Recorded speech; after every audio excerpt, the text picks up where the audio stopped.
Welcome to the Sales Mindset Podcast. I'm Dennis. I'm here with Brian. And we've decided we are going to react to another TikTok. So let's take a look at this guy. Value proposition, challenger sale version. Okay. I don't know if you need to hear this, but if you're not pushing back on your customers when you're giving your value proposition of what you do, you're going to be losing some sales. Here's the framework that I use in my script. You have this problem. So you've used these solutions, which all have these problems, which is why we created our company, the only company that solves your problem and all the problems everybody else has in their solutions. I don't know if you need to hear this. Okay. There's a few things to dissect here. First is that he uses a script. No scripts. You're anti-script all the way? I mean, it's good that you know your talking points and your responses, your call and response, if you will. But scripts are too easy to really get pulled off of. Mm-hmm. So, second is, I don't know if that's actually, if he's referring to the actual challenger sale with that video. Because that doesn't strike me very much as teach, tailor, take control, and take control, which is the challenger methodology. The only connection to challenger sale is more so the more business-centered approach, where you're pushing a little bit more for your own proposition. Yeah, and so challenger methodology for viewers, listeners, is first it looks at the paradigms of the types of salespeople that are out there, the relationship builder, the lone wolf, the problem solver, the challenger, obviously, and doing the spur of the moment. I can't think of all of them. I don't. Yeah. And the whole thesis is that the challenger is the one that's the most successful, especially if the economy's not doing well. Relationship builder, horrible, because they're so focused on the relationship that they don't push back. Mm-hmm. So when it comes to pushing your customers, you want to push them to see the problem oftentimes. And it does require you to ask those right questions so that they can see it. I like to call it insight selling because it's developing or discovering insights that neither of you know, discovering problems that neither of you know actually exist, and it requires that proper questioning. But that doesn't feel like, what he's basically saying is, if you ask the right questions, you'll see that they have these problems, and then you take your solution and put it into that problem. What he's saying is, you're trying to solve it with this, that's not working, so that's why you need us. It's, I guess, a little bit similar. So, talking about scripts, mm-hmm. I do agree for the most part that a script is kind of if you go in using a script, you're never going to walk out using a script. There's just almost no way to do it when you start a conversation. I do think that there are places for, instead of using the word script, rather like bullet points, almost like you were saying. And instead of not just bullet points, like things I want to cover, like a general, like a general overview or a general like expository form of like a speaking session, or like you're giving a speech or something, but rather understanding how in different portions of the conversation you can turn it around.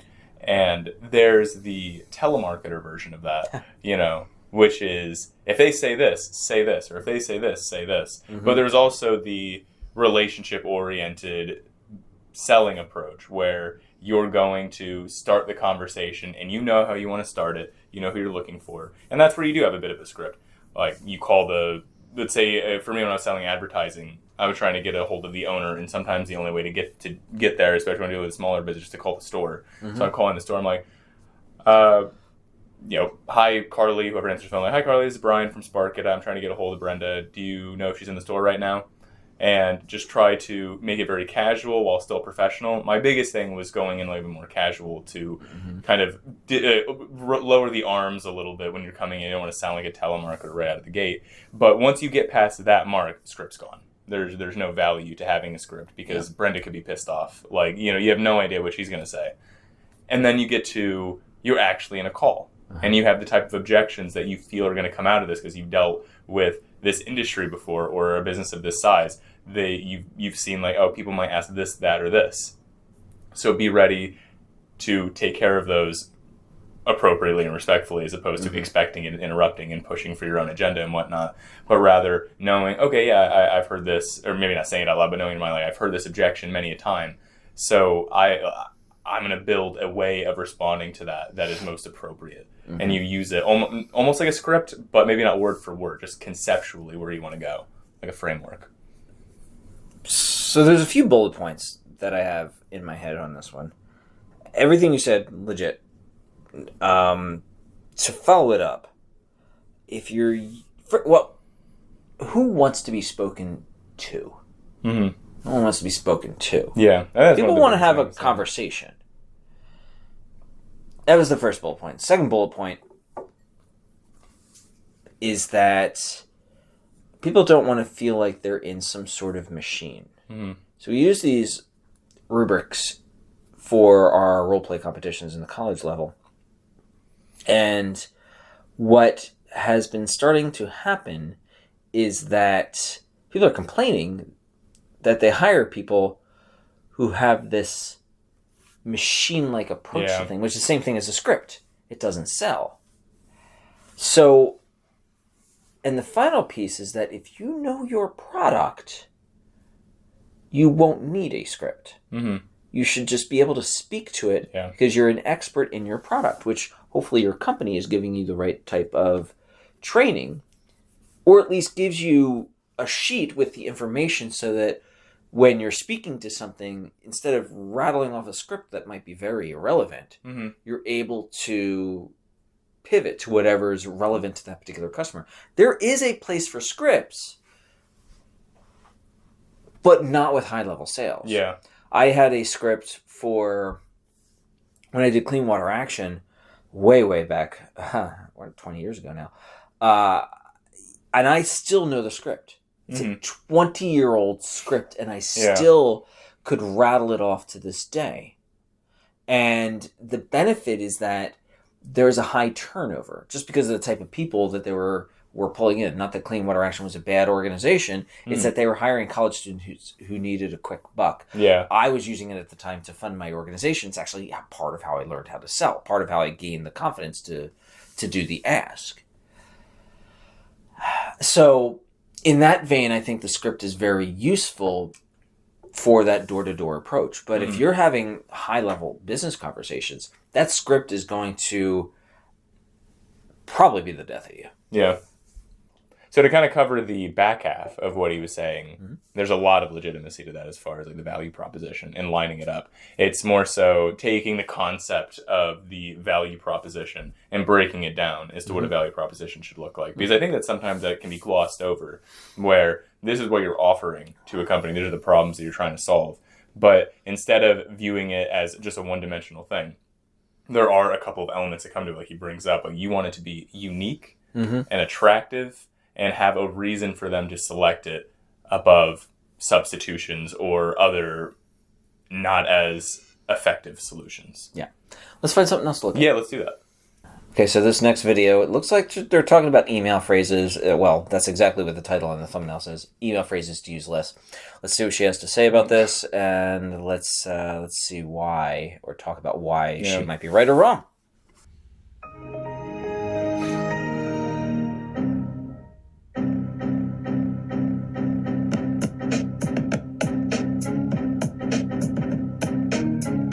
So, number of these phrases that are up here. This first one, I'm just following up. Yeah, that one's bad. Yeah. So there's a phrase that I really like to use. I hope I coined it. If I didn't, that's fine. Whatever. I won't be too upset about it. But I like the back-footed, where I used to say it all the time, where I really, really don't like it, on a phone call especially. The biggest one that I saw, it's just like this one, was, where I was wondering. Mm-hmm. This very non-committal, back-footed way of approaching a conversation. Like, I was wondering if you might be interested in talking to me about this thing. It's like you just padded so many things to say, do you have some time to sit down? Yeah. So I'm just following up. Sorry to bother you. I'm just wondering... Those are very weak, very low confidence phrases to use in an email. And when it almost comes across as, please buy from me. Yeah. And so it doesn't.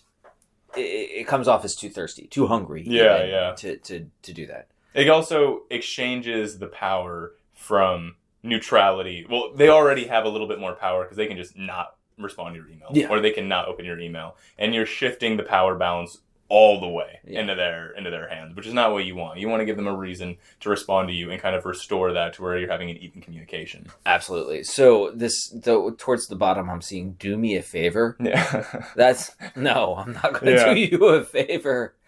All right, so this is an interesting one. Click on my calendar link. So I use Calendly, but just saying click on my calendar link, you have to frame it in a way that it works for them. So when I'm in a situation where I feel like I'm in a different status, so there are situations where I know I have the power, I know the person wants to buy, and it's fine. But if it's a situation where I'm cognizant of communicating status, what I say is, to avoid a back and forth, I have Calendly set up for us. That's a lot better. And what it does is it says, let's save each other's time of a back and forth, use the Calendly to try and find something. And I usually follow it up with, if you don't see something on the Calendly, let me know. I'll see if I can work it out. Because I don't, everything that's on Calendly it's actually a pretty tight span of time. So I always have wiggle room. I may not have wiggle room for all people, but if a person's important, I'll always find the time. You make time for your friends. Exactly. Or people who I know are going to be good business. I would love to. I would like to. Same thing. I think they're just weak phrases. Going back to the calendar link, actually, I think I have a theory that is going to become more commonplace. Calendly is still a little new as far as how it works. You could always look at somebody's Google Calendar. You could send, a link to your calendar for the last, however many years. But Calendly specifically, I've gotten so many marketing emails or sales emails through Realty or even just on my own LinkedIn, where in the first cold DM, they're like, click on my Calendly link to set up a question or to set up a conversation. I'm like, no, I don't want to talk to you. You've given me no reason to want to. You sent me a cold message with a Calendly link. And I think that maybe you can do it on the first one. But I think that best case scenario, if you're going to do the calendar link, you need to get interest first. That's my thought anyway, my personal opinion. And that might shift later, like as it becomes more commonplace. Yeah. Okay, definitely seeing the difference there. It's the application within where they are in the customer journey. Yeah. So if it's a cold email, no, there definitely shouldn't be a calendar link. Yeah. Build some rapport, get some interest, and say, great, let's have a quick conversation. This is of interest to you. I'm going to send you my Calendly for you to find some time to get onto the calendar. That's, I remember, so the first time I had Calendly sent to me was back in 2020, actually. And I was turned off by it. Yeah. And it feels so, very impersonal a little bit. Exactly. It's like, well, why can't we figure this out? But that's actually one of the more annoying things about business is actually going back and forth over email especially. I don't mind doing it over phone. But I hate a back and forth email trying to find calendar time. So I see the value of it now. Yeah. And, again, you got to be cognizant of where they are in the customer journey, like you said, and your relationship with them before you just spit out Calendly links. Now, I'll have clients who just automatically go to my Calendly link. Yeah. And I'll be sitting down. I'm like, notification. Oh, I guess this person wants to talk to me. Okay. That could be an additional sale, or I need to steward the customer or something along those lines. I think it's actually, that's why I think it's going to become more commonplace, is especially when you're dealing with somebody exceptionally busy, you might even lose a sale that way. Going back and forth, you message somebody, hey, do you have time Tuesday or Thursday afternoon? And they say, no, I don't. Are you free on Wednesday? And then you respond to that with another time that doesn't work for them. How many times are they going to do that before they decide they're going to give up on this conversation? Yeah, so let's talk about that and how you can deal with that kind of situation, because the first thing I would do is, send out, let's try and talk this particular day. Yeah. If that doesn't work for you, when are you available? Send me 3 dates. Send me some times that you can do. So you want to give options, and of course you want to read the situation before you send out some. Same thing with the calendar link. Before you even send out a when are you available, you've got to check, to read the room, basically. Yeah. Read the room, yeah. I think that the best way, if you can do it, like the golden egg, I guess, is to get them on the phone. Yeah. And then do it. Because you talk to them on the phone. One of my favorite ways to do it is, hey, here's my cell phone number. If you have even 5 free minutes, you can call me just whenever. And usually I'm free enough to at least pick up the phone to say, hey, they'll introduce themselves, say who it is, say, oh, I'm actually really busy. Worst case scenario, I'm really busy right now, but can I send you a text to this number or something? And then now you're in a whole other line of communication. Yeah. Text is crazy. Oh. Text is like right in their pocket as opposed to email, which has this connection of business and formality versus text, which kind of does demand a certain amount of attention. Getting them on the phone to say, do you have, or even setting an appointment or saying, oh, can I actually send you my Calendly link and verify with more emotion and personability is going to be the best way to get in there if you can do it. But that's also a luxury sometimes. It's true. I just saw this comment here and I'm going to read it because it's not going to show up on the screen. My coworker always tells me to end my work emails in an LOL or a smiley face so I sound less harsh. I bet she wouldn't tell me. Okay. Don't do that. Do not. I guess if you've got a good relationship, but definitely don't do that. Yeah. I think that there's a place, not for a smiley face or an LOL, but a certain amount of impersonability. If you can cross that threshold, the minute you can get somebody comfortable with being a little, like dropping the guard a little bit, the more likely to actually have a conversation. It's just the way I view it, typically. Well, and if you have to do that, maybe rephrase what you're saying. Yeah. If you know that you have to do that, unless you've got a very long relationship, there's some people that I have really long relationships that I can get away with making a joke, but because of that, I wouldn't need the LOL or the smiley face, and I think that's critical. Any other golden ones on this page? Well, the one commenter says, "My name is bad. Why is my name is bad?" And I think it's just. It's obvious what your name is if you set your email. Yeah. That's the one thing that was left out here. That's actually a good one to talk about, though, because opening an email is like really challenging sometimes, I find, as far as the best way to start phrasing it. Yeah. I never want to lead with me. If I'm going to send an email or a LinkedIn message, I'm going to lead with what's in it for them. Then, at some point in time, I might say, and here's who I am and what I do and how that's going to solve your problem. Let's have a conversation to make sure that that's right. Okay, so what would be an example of that? Let's say you're trying to sell the Sales Mindset Academy. Like, what would you say? Okay, so if I'm emailing someone as small business, and hopefully I've done a little bit of work so I can customize that email to get their attention. Yeah. The first thing I might say is, with a small business, it could be a real pain in the butt or something like that, to train your employees on the basics of what sales is before you even get to the actual details of what they have to sell. Wouldn't it be nice, before they even stepped foot, while they were just getting ready, if you could buy them a sales training course to give them the basic foundation of what sales is and the right mindset to be successful in sales so that they are more likely to start on the right foot? My name is Dennis DePasquale. I'm the principal for the Sales Mindset Academy at Canaz Holdings, and I'd love to talk to you about that. Interesting. Here's my Calendly. Yeah. Got to end with that, of course, on the cold email. So I sometimes struggle with starting an email because I want to open with, my name is Brian or something, because it feels like I need to introduce something. I've stopped doing that now, but I find it really challenging to start like that sometimes. I think that it can and does work very well. You're painting a picture and then you're following up. But also, I get this, I think really hard about if I were reading it. If I started reading it, I said, wouldn't it be nice? I'm like, oh, marketing or sales, dropping it in the trash. But also, you shouldn't hide that you're a salesperson. It's obvious what you are. You're a salesperson. Yeah. And doing anything otherwise would insult somebody's intelligence. So I guess sometimes I have an issue balancing those two things, is coming across too salesy or afraid that I'm going to turn somebody off by just like any mark of a salesman versus the professionalism or even the balance of professionalism and informality that I want to have in there, like personality. Yeah. You're overthinking it. Who cares? You know, there's going to be people that perceive you as a salesperson. Yeah, no matter what, It's I guess. not a big deal. They're getting an email out of nowhere. Yeah, and maybe they'll get past. That's why you've got that first sentence to say, wouldn't it be like I said, wouldn't it be nice if your salespeople could hit the ground running from day one? Mm-hmm. If I've emailed the right person, they should be like, yeah, okay, you're selling something, but let me see the next sentence. Mm-hmm. Versus the plethora of, as a professor, I get tons of really bad emails that just end up on a projector sometimes when I want to show a student what a bad email looks like.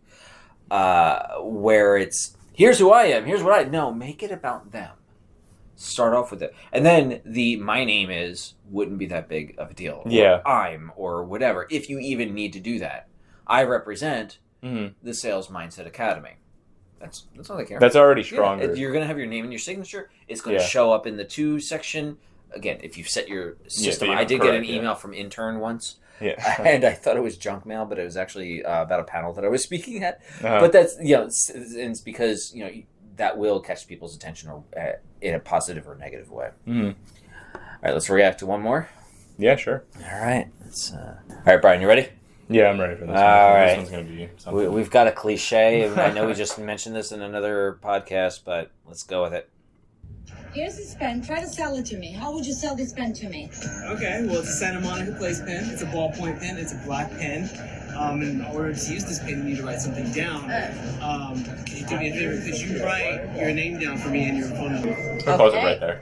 Yeah, no, that's perfect. Yeah. So, I'll let you go first. Yeah. So first of all, the top comment already says that he just requoted Wolf of Wall Street, and this is almost entirely true. Like it's almost verbatim in certain parts. That being said, there's a couple little things. He said a lot, but he's also being approached on the street. Yeah, I can't not hear it though after doubling down on it so much in my mind. But the stereotype, this question is just so brutal to me. I can't even hear it without cringing a little bit. Okay. It's too much. I'm not going to criticize the question. I'm actually going to go and for anyone who's new to sales, what is wrong with the way he did that is he feature sold, and he didn't ask questions. Yeah. We talked about it, but in case you didn't catch that one, no questions and feature sold. Again, poor guy, just kind of someone ran up to him on the street and said, "Sell me this pen." And he's in California, of course, so everyone's performing there, I'm sure. Yeah. Just as a heads up, the only correct answer to this question is to ask a question. Exactly. That is, if anybody plays the game, it's why do you need a pen, or do you need a pen, or what do you like most about a pen? You open with a question. All right, let's see where it goes next. What is your advice is the caption on the screen, so let's see. What is your advice for selling something? One advice. One advice, supply and demand. Oh, wow. That's why I asked immediately if you could write me something down. He truly is requoting Wolf of Wall Street. Oh, man. Why is this bad advice? Where do I start? I need to let you go on that one. Why don't we be positive? Okay. Why don't we take positives? Supply and demand. Yeah, there's something true in there, right? Maybe not supply and demand. That's a very macro way of looking at the whole situation, but rather the potential need. There might be a need. The potential need and the potential satisfaction of a problem or need. Appeal to the inner prepper of this. Yeah. And running out of a pen. So, that's a good thing there. They might need the pen and he has the supply for it. So you're trying to narrow down if they need it and how he can solve their problem. That's obviously what he meant. Not just requoting Wolf of Wall Street. Okay. And you didn't have anything negative to say, did you? I mean, it's a... let's move on. I was looking for the missing link of why you would need a pen. Okay. See, he could have asked questions. Yeah. And he would have found that missing link of why she would need a pen. Now, anticipating the future. Yeah. Okay. Here's this pen. All right. I think that was good. We reacted that's a fun to one. 3 TikToks there. That middle one's probably where you're going to get the most meat from our podcast today. Thank you for joining us. Thank you, Brian. And we'll see you in the next one.